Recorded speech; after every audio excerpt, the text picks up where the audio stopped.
Balita mula sa Bicol.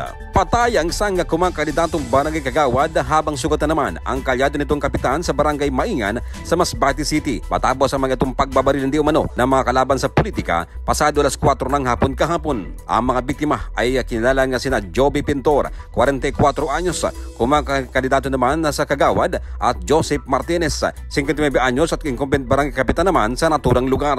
Ayon sa report ng Masbate City PMP, nasa isang lamay ang grupo ng barangay kapitan nang biglang napadaan ang grupo naman ni Dolores Onopia na kumakandidato naman sa pagkabarangay kapitan na siyang kalaban ng asawa ni incumbent. Dito nagkaroon ng mainit na pagkatalo ang dalawang biktima sa pagitan naman ng suportadores ni Onopia na nagresulta naman ng pamamaril, at ito'y sa kumakandidatong kagawad naman sa barangay kapitan. Kagad naman tumakas ang 8 sospek habang isinugod naman sa ospital ang dalawang biktima. Ngunit ito'y dineklarang dead on arrival ang kumakandidatong kagawad. Patuloy naman ngayon ang paghahanap ng mga otoridad sa mga 8 sospek habang nagkapagaling naman ngayon sa ospital ang incumbent barangay chairman. Para sa MBC Network News, Roel Saldico, tuloy-tuloy sa pagbabalita, tuloy-tuloy ang serbisyo. Sama-sama tayo, Pilipino!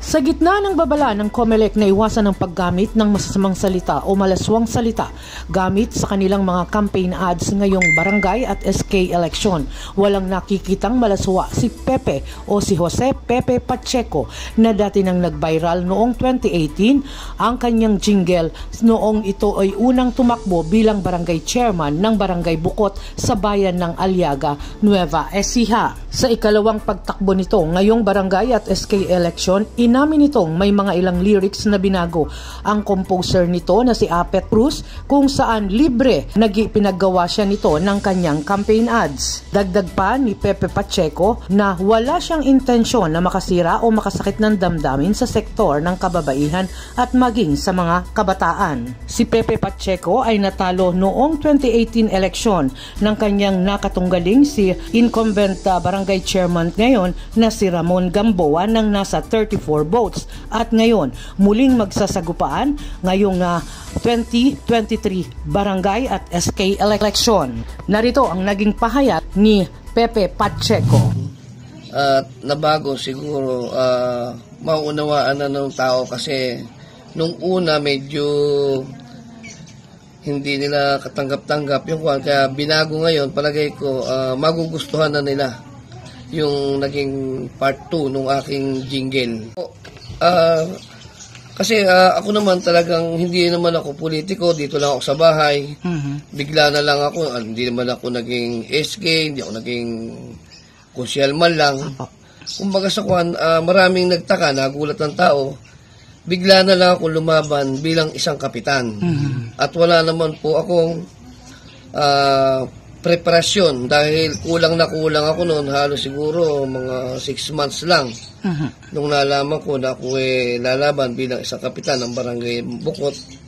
Kaya aminado rin po ako kung bakit po hindi ako pinalad nung unang laban ko. Kap, ano po ang nag-udyok sa iyo noon na lumaban kayo? Dahil sabi niyo biglaan. Pero ano yung nag-udyok sa inyo? Bakit kayo lumaban? Unang-una rin po, naglingkod din po ang aking magulang dito sa aming barangay. Nakita ko naman na gusto na rin ng tao na masubukan ako.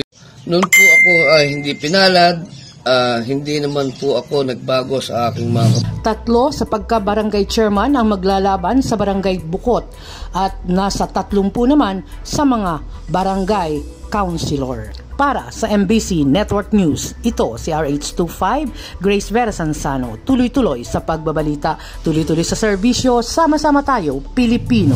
Balita mula sa Negros Occidental, patay ang isang miyembro ng pulis matapos nabangga sa isang canter truck sa National Highway, Purok Ipil-Ipil, Barangay San Juan, bayan ng Pontevedra, Negros Occidental.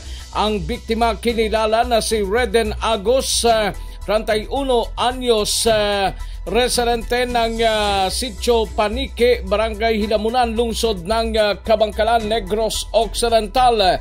Ayon kay Police Captain Rodolfo Oromulo Hipilango de Fifth, si Agos ang nadestino sa Iloilo Police Provincial Office at Augmentation Force sa Mascara Festival sa lungsod ng Bacolod. Dagdag pa ni Hipilango, mula sa lungsod ng Bacolod patungong lungsod ng Kabangkalan ng biktima ng bumangga sa isang Mitsubishi Canter na minamaniho ni Sunny Ilet, 46 anyos, residente ng Barangay Inayawan, bayan ng Kawayan, Negros Occidental. Dinapa ang biktima sa Valladolid District Hospital, subalit idineklarang dead on arrival at nasa custodial facility ng Pontevedra PNP si Ilet. Mula sa Aksyon Radyo Bacolod, ito sa Rex Cantong, tuloy-tuloy sa pagbabalita, tuloy-tuloy sa serbisyo, sama-sama tayo Pilipino.